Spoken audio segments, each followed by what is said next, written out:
आप लोग सोच रहे होंगे कि मिथुन चक्रवर्ती, गोविंदा जैसे बहुत सारे एक्टर ऐसे हैं जो फ़िल्मों में काम भी नहीं करते, ना ही उनके पास कोई एडवर्टाइज़मेंट है और ना ही कोई टीवी शो। तो उनका खर्चा कैसे चलता है और वो इतनी लग्ज़रियस लाइफ़ कैसे जीते हैं?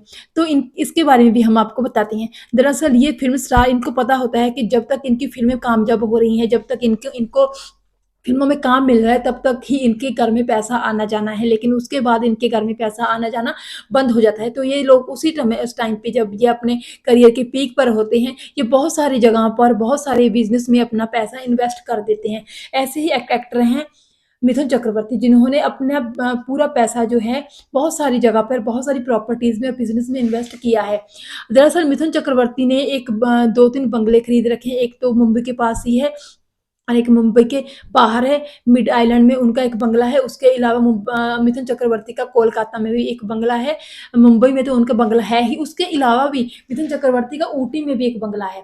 तो ये बंगला वो ऊटी में जो अपना बंगला है उसको वेकेशन की स्पॉट के तौर पर मानते हैं। वो वहाँ पे घूमने-फिरने जब अपनी फैमिली के साथ जाते हैं, तब वहाँ पे जाते हैं। वैसे उन्होंने वो बंगला बंगला किराए पर दिया हुआ है। इसके अलावा मिथुन चक्रवर्ती का जो है रेस्टोरेंट और होटल बिज़नेस भी बहुत ज़्यादा पॉपुलर है। मिथुन चक्रवर्ती ने 80s के मिड में ही जो है होटल बिज़नेस में अपना जो हाथ आज़मा लिया था और वहाँ होटल बिज़नेस में उन्होंने बहुत सारा पैसा इन्वेस्ट किया था और उनको बहुत ज़्यादा सफलता भी मिल रही थी इस बिज़नेस से।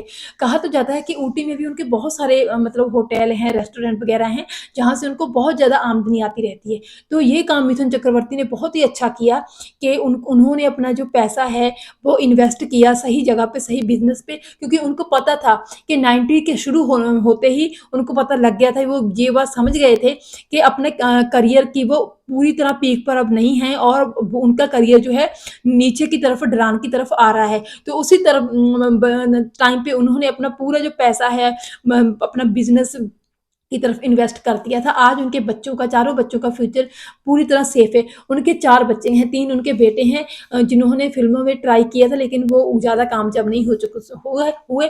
एक उनकी बेटी भी है जो उन्होंने गोद ली थी। वो अपने चारों बच्चों को बहुत प्यार करते हैं और उन्होंने इतना पैसा जमा कर लिया है अपने बच्चों के लिए कि उनके बच्चों को मतलब पूरे अपने फ्यूचर में कुछ भी मतलब ज़्यादा घबराने की या फिर जॉब वगैरह करने की कोई ज़रूरत नहीं है। वो आसानी से अपने पिता के किए हुए कामों की वजह से अपने पिता के बिज़नेस से ही अपना ज़िंदगी बहुत अच्छे से गुज़ार सकते हैं। इसी तरह गोविंदा हैं, गोविंदा भी मिथुन चक्रवर्ती के टाइम पे ही हुए हैं। गोविंदा ने भी मुंबई में, बांद्रा में और इसके अलावा लखनऊ में भी उनके मकान हैं, बंगले हैं, वहाँ जहाँ से उनको जो आमदनी है किराए की आती है, उसके अलावा भी उन्होंने बहुत सारी प्रॉपर्टीज़ खरीद रखी हैं।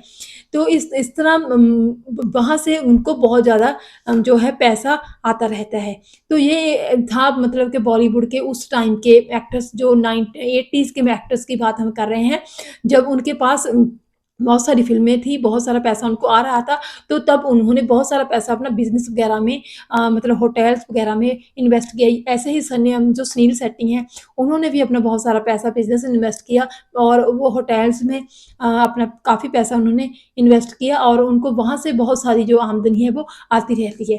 तो इस तरह की बॉलीवुड की और बहुत सारी खबरें, कहानियाँ, किस्से जानने के लिए आप मेरे चैनल को सब्सक्राइब ज़रूर कर दीजिएगा। फिर मिलेंगे किसी नई वीडियो के साथ, तब तक के लिए बाय बाय।